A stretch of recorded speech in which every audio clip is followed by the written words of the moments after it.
I'm sure there isn't a single person hearing this who doesn't know what liminal spaces are by now.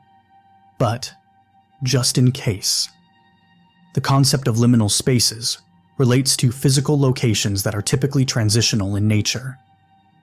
Hallways, waiting rooms, and parking lots are classic examples. The liminal aesthetic can be defined by the unique feeling of eerie nostalgia people experience when presented with such places outside of their designated context. For instance, an abandoned hospital corridor might seem ominous and uncanny due to the prevalence of human activity usually associated with medical facilities. While the specific aesthetic has always existed, it was recently popularized and further defined by the Backrooms, an infamous creepypasta about what happens when you no-clip out of reality. At least, that's how I first became familiar with the term. Like many other fans of the original work, I was eager to contribute to the ever-expanding subgenre of horror games inspired by liminal spaces. The project itself wasn't anything revolutionary. Basically, it began as a glorified first-person walking simulator without any particular purpose or goal, where you can explore various unique 3D liminal environments. The only thing about it that was somewhat novel was that I didn't intend on implementing any actual scares into the game, instead relying entirely on the atmosphere to instill a sense of constant suspense in the player. Pretentious, I know. But I've always liked the idea of a horror game that leaves you in a perpetual state of questioning whether you're truly alone or not. There are very few games that scratch that particular itch for me, so I decided to just make it myself. The first level I created was an abandoned multi-story car park. I based it on the one across the street. Each floor was nearly identical to the last, and with the outside being just an endless expanse of fog, you couldn't really tell whether you were making progress or were just stuck in a loop. Again, I know that what I'm describing doesn't sound all that impressive, but keep in mind that I was a kid learning how to use a gaming engine for the first time. I must have replayed that level over 50 times, making sure that everything, from the camera's movements to the ambiance, was exactly the way I wanted it. I remember spending days just toying with the shaders alone. I didn't want the location to feel too artificial, but I also didn't want to detract from the liminality by adding extra clutter. I was looking for that sweet spot between minimalist and dingy. Once I was finally done, or at least as close to done as I was going to get, I asked my best friend Alex if he could play it for me and tell me what he thought. He is a bit of a wimp when it comes to any kind of horror media, thus making him the perfect test subject. I made a point of deliberately not telling him that there were no ghosts or spooky monsters haunting the level. I was looking for a genuine impression after all. And, well, I thought it would have been funny. He called me a few hours later. I could tell from his nervous laughter that he was still playing. "All right, bruv, I give up. What's behind the door? How do you open it?" I was confused. I didn't remember implementing any doors or anything that could be described as one. My initial assumption was that he had caught on to the joke and was now trying to mess with me in return. So I just played along. "Oh, that. Yeah, so you gotta collect the 77 pages, and then a hyper-realistic animatronic Slender Man will come out of there and start chasing you." I could practically hear him rolling his eyes. "Hilarious, mate. No, but seriously, how do I open it? I've looked everywhere for like a pressure pad or a key or something. At least give me a hint." I persisted, snarkily dismissing his nagging. But after a while, it became apparent that his frustration was genuine. We moved the call to Discord, and he shared his screen, showing me what he was talking about. Turns out that he was being very much for real. Plastered across one of the walls was the flat texture of a door. It was red, resembling a fire exit, which made it all the more jarring against the color palette of grays and faded browns that otherwise dominated the environment. I blinked in confusion and leaned forward in my chair. I certainly hadn't put that there. With Alex still on the call, I booted up my level editor and clipped up to the 7th floor, the same floor that he was on. Sure enough, the bright red door was on my version of the project as well. It appeared to be part of the texture pack that I was using. Not sure how, but I guessed I'd somehow missed it during my numerous playthroughs. It was a fun little what the frick moment, but obviously nothing we were about to lose sleep over. I even briefly considered keeping it there as an inside joke, but ended up replacing the door with a more fitting surface. I began work on the 2nd level just a few days later. It was inspired by a recurring dream I'd had, a looping white, sterile corridor with rows of yellow lockers on each side. The player would have been dropped at the end of it and given no further directive. There were no puzzles to be solved, no hidden switch that would reveal some secret passageway. That was sort of the point. I remember thinking I was being so clever, so abstract, as though I was on the verge of creating the pièce de résistance of all walking sims that would be dissected and theorized on for years to come. In reality, all I did was make a tech demo using a bunch of pre-made assets, the Stanley Parable. It most definitely was not. After playtesting it for a bit, I sent the finished version to Alex. It didn't even take a full hour for him to call me back. This time around, he sounded more agitated than nervous. I've been walking for like 30 fucking minutes. Where am I meant to be going? I laughed, but internally I was actually quite annoyed with him for not appreciating my vision for what it was. I chalked it up to my friend being a meathead without a single creative bone in his body. There was surely no other reason as to why somebody wouldn't be positively enthralled at the mere prospect of walking through the same hallway over and over again. Don't know. Try hugging the left wall? Fuck off. It all looks the same. Am I supposed to, do something with the lockers? There's the door, but that doesn't seem to do anything. So I'm assuming... I perked up. Door? What door? Alex laughed sarcastically. Don't start again. It wasn't even that funny the first time. I scooted closer to my desk and adjusted my headset, adopting what I considered to be a more serious tone while launching the editor once more. Where is it? Alex's microphone crackled as he exhaled into it. He was still convinced that I was trying to mess with him, which, given our usual dynamic, I guess I couldn't blame him for. I don't know, man. Close to where you spawn. I found it almost immediately. Snugly nestled between two neighboring lockers was the red door. Unlike its previous iteration, it was no longer just a flat texture, but rather a fully rendered 3D asset. I couldn't believe it, yet there it was. Its clean, metallic surface gleaming beneath the harsh lighting. Just to reiterate once more, I'm absolutely, positively certain that I hadn't put that there. I could no longer attribute it to negligence either.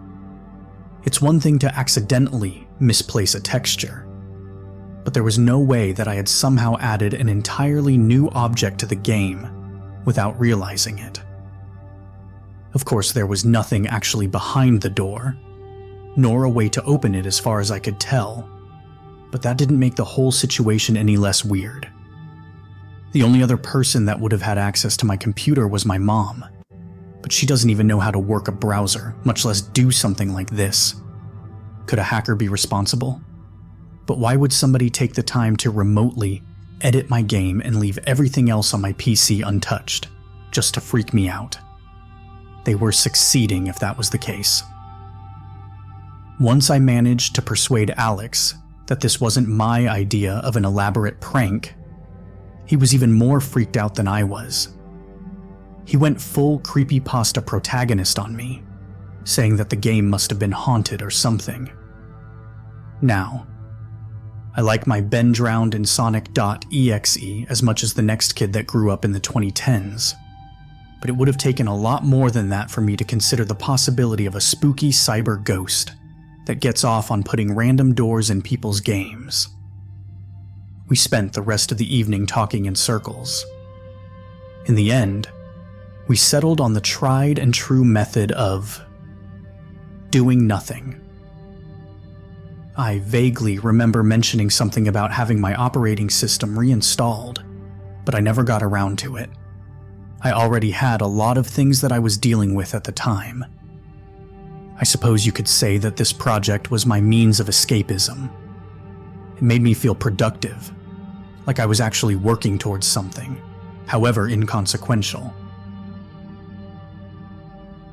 In short, I needed it, and I wasn't about to let a few bizarre coincidences take it away from me.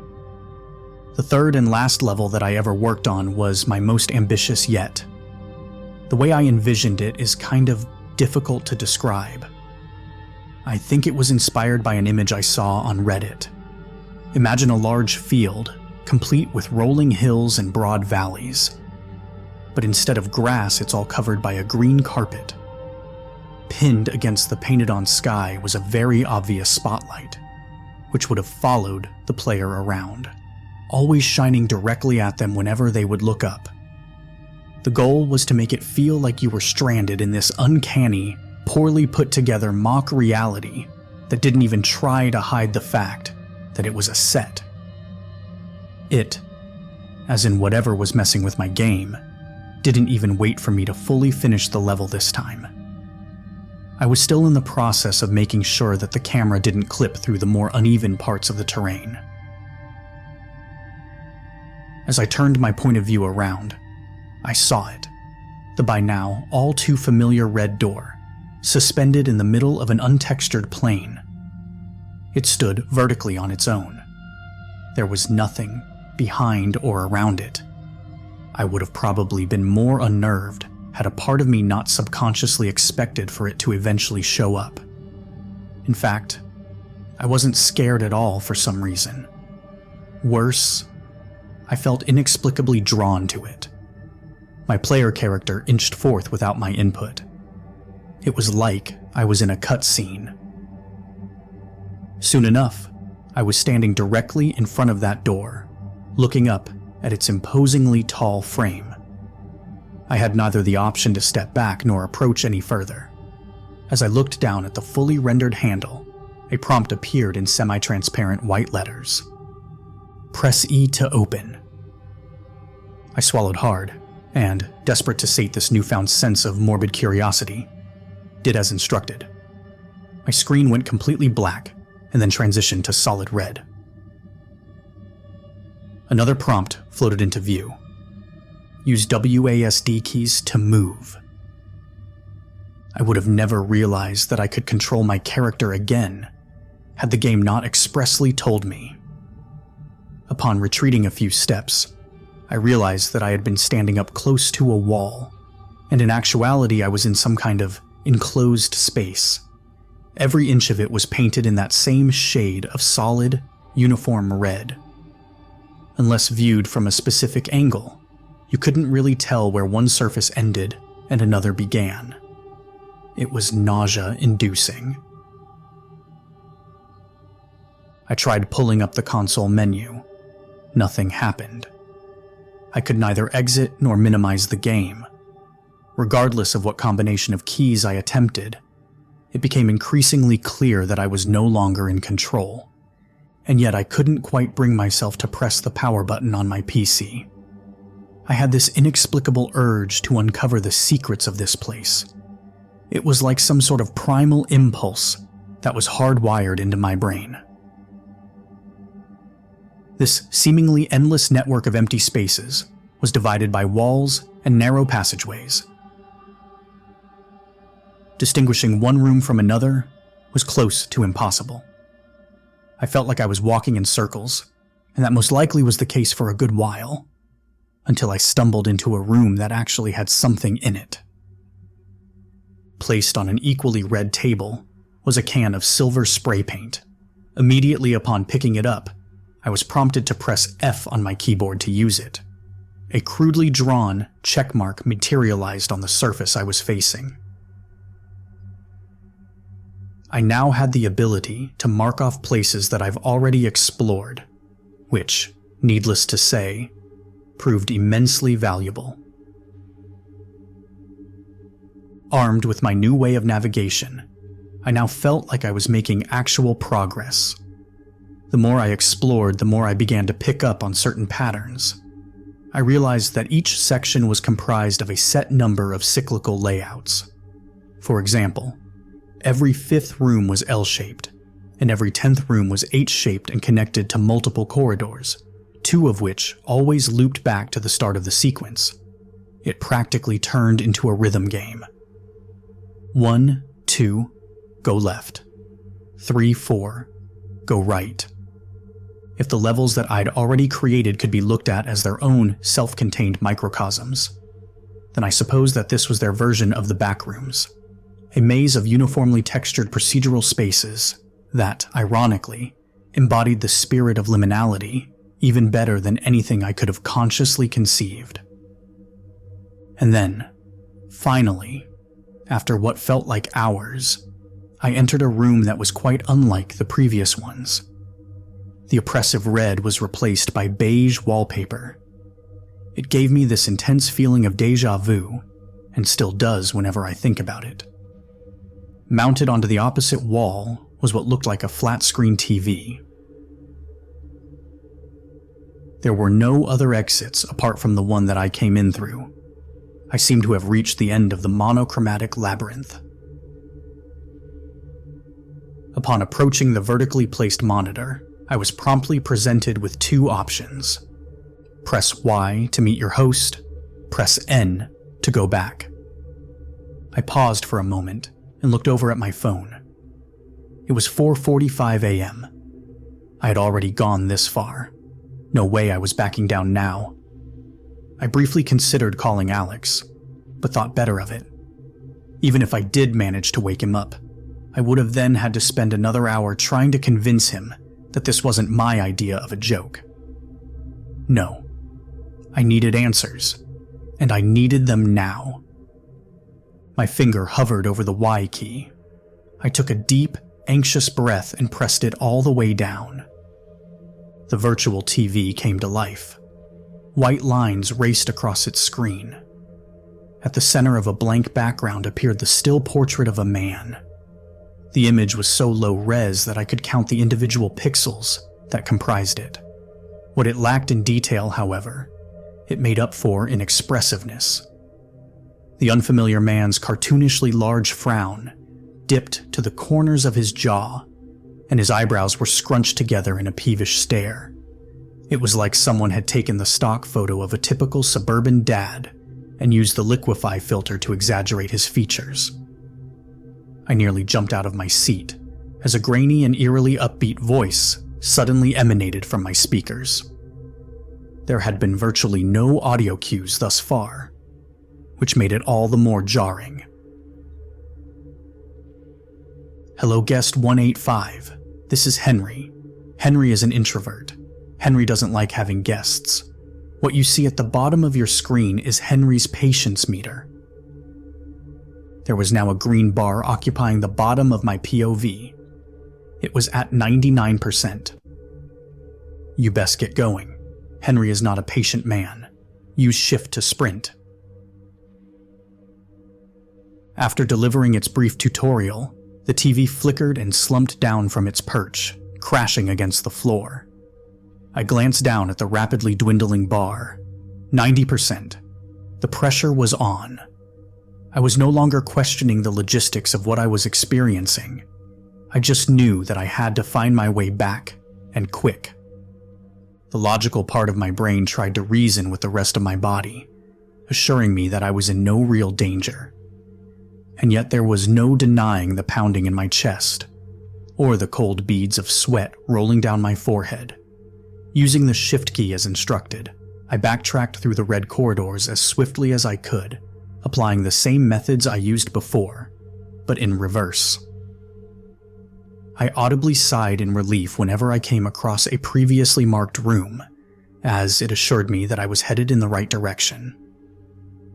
75%. It took me several hours to initially solve it, and I now had to reach the start of the maze in a fraction of that time. The increase in movement speed certainly helped, but not as much as I would have hoped. 30%. I could have sworn the meter was decreasing faster the further I got. It was as if this place didn't really want me to leave, and was just toying with me, making me think that I stood a chance at escaping. 5%. I was panting even though I wasn't the one actually running. I was so close, but evidently not close enough. As I turned a corner and headed down what I presumed to be the penultimate stretch, I saw that there was another asset blocking the claustrophobic passage. It was one of those bulky old TV sets which projected a static image of the same warped face as before. It was pointed right at me, expecting me. 0%. Uh-oh, the disembodied enthusiastic voice announced. You've really gone and done it now. The only thing that Henry hates more than guests are guests who outstay their welcome. But not to worry. Suddenly, a loud thump shook the window next to my desk. My blood ran cold. I swallowed the proverbial lump in my throat and slowly turned my head towards it. There was a dark hand pressed against the glass. It was followed by another, and then another, all reaching in from different angles, until all I could see were various sized palms, grasping at the flat pane, applying more and more pressure against it. Henry will just have to pay you a visit instead. Henry could always use more red paint. I fell out of my chair just in time as the window practically exploded. Glittering shards scattered across my bedroom. Terrified, I rolled onto my hands and knees, propelling myself up to my feet before bolting for the door. A tsunami of hopelessness crashed against me as soon as I emerged onto the other side. I was no longer in my apartment. Stretching before me was a branching crimson corridor. This wasn't a game anymore. Or if it was, I was the entertainment. Something grabbed the back of my sweatshirt. I squirmed away, leaving it in my pursuer's grasp. I ran, I screamed, and I pleaded. I barreled through the identical rooms and interrelated passages, desperate to evade the imminent presence that followed my every step. I glanced back for only a second, which was enough to refuel my panicked frenzy, as what I saw will haunt me until the day I fucking die. A cluster of elongated limbs ending in human-shaped hands. Using them, it crawled forth like a centipede. At the center of the flailing mass was that goddamn face, although its deep frown was now an impossibly wide grin. Its eyes had become two circular voids. They trembled with excitement the closer it drew. This was it, I thought. There was no way that I was getting out of this alive. My legs were bound to give out sooner rather than later, and I was in no state to assess where I was going. Whatever that grotesque monstrosity was intending on doing to me, I just hoped that it was quick. I was on the verge of surrendering to my fate when my salvation appeared before me in the most unlikely and yet ironically fitting form. A red door. It blended so seamlessly with the walls that I saw only its outline, but it was there nonetheless. My way out. I mustered what remaining endurance I had and charged towards it. My lungs were on fire. I couldn't feel my calves anymore. It was like I was running on stilts. I shut my eyes and threw myself against the door, spilling onto the wet asphalt beyond it. My shoulder and elbow absorbed the brunt of the impact.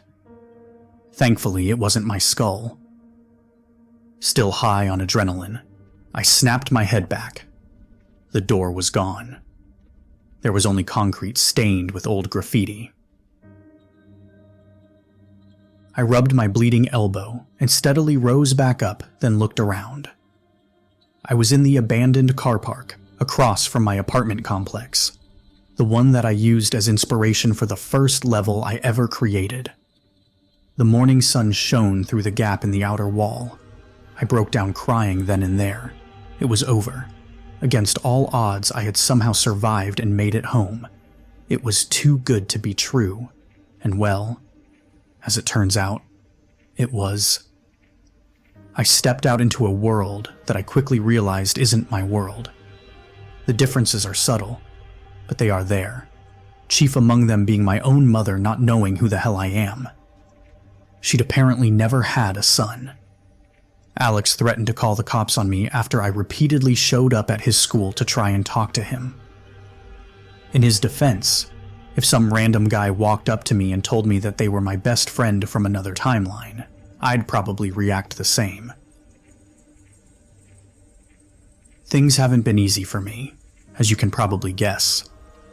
I spent 2 years sleeping on park benches and diving through dumpsters, even turned to drugs to cope with the overwhelming trauma and loneliness. I can't say that things are all well and good now, but I do have a roof over my head, which is an improvement. I don't think that I'll ever be able to live a normal life, but I am trying, hence posting this. I don't want to be alone anymore, and the internet is the only place where I can talk about this without worrying that I'd be thrown in a padded cell. You don't have to believe me. I wouldn't believe me either, but hey, thanks for listening anyway. There's one thing in particular that I can't stop thinking about. That creepy voice called me Guest 185, which implies that there were 184 guests before me. Did I escape into the reality of some other version of me that got inadvertently sucked into that place as well? You know what? Come to think of it, I don't really want to know.